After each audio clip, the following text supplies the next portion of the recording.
Guess what I got asked? Yep, the classic "what's the deal with this idiom, split hairs?" I will explain it, and you've got it covered today. Let me tell you a story. A friend of mine once got into an argument with someone over a small detail. He was accused of splitting hairs, which he didn't understand at the time. Splitting hairs means to argue over small or unimportant details. It's like trying to separate one hair into two or more pieces. To remember the meaning of split hairs, think of it this way. When you split a hair, you're dividing something that's already small and insignificant. So, when you split hairs, you're making a big deal out of something small and insignificant. Let me give you an example. If someone says, "I can't work with John because he's always late," and you respond with, "Well, he's only late by a few minutes," you're splitting hairs because you're arguing over a small detail that doesn't matter much. Fun fact number 1. This idiom has been around since the 1600s. Fun fact number 2. The French have a similar idiom, couper les cheveux en quatre, which means to cut hair into 4 pieces.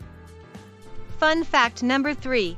Splitting hairs is often associated with being overly critical or pedantic. 1. I know it's splitting hairs, but I prefer my coffee with a little bit of cream. The speaker is acknowledging that they're arguing over something small and unimportant. 2. I don't want to split hairs, but you did say you would be here at 10 a.m. The speaker is trying to point out a small detail that the other person may have overlooked.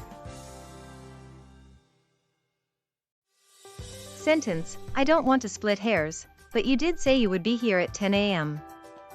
Rephrased sentence 1. I don't want to argue over small details, but you did promise to be here at 10 a.m. Rephrased sentence 2. I don't want to nitpick, but you did say you would arrive at 10 a.m. Real life story: a team of lawyers was arguing over the interpretation of a contract. One lawyer accused the other of splitting hairs over a small detail. After taking a break and reviewing the contract, they realized that the detail wasn't as important as they initially thought. By not splitting hairs, they were able to come to a resolution more quickly. Similar expressions: nitpick, quibble, haggle. Opposite expressions: overlook, ignore, generalize. Related idioms: make a mountain out of a molehill, blow something out of proportion. Let me tell you a story using the related idiom make a mountain out of a molehill. A friend of mine once got upset over a small mistake on a project. She was accused of making a mountain out of a molehill, which means to exaggerate a small problem. Quiz time. What does splitting hairs mean? A. To argue over small or unimportant details. B. To cut hair into 4 pieces. C. To be overly critical or pedantic. In summary, splitting hairs means to argue over small or unimportant details. Remember, when you split a hair, you're dividing something that's already small and insignificant. So, don't split hairs, focus on what's important.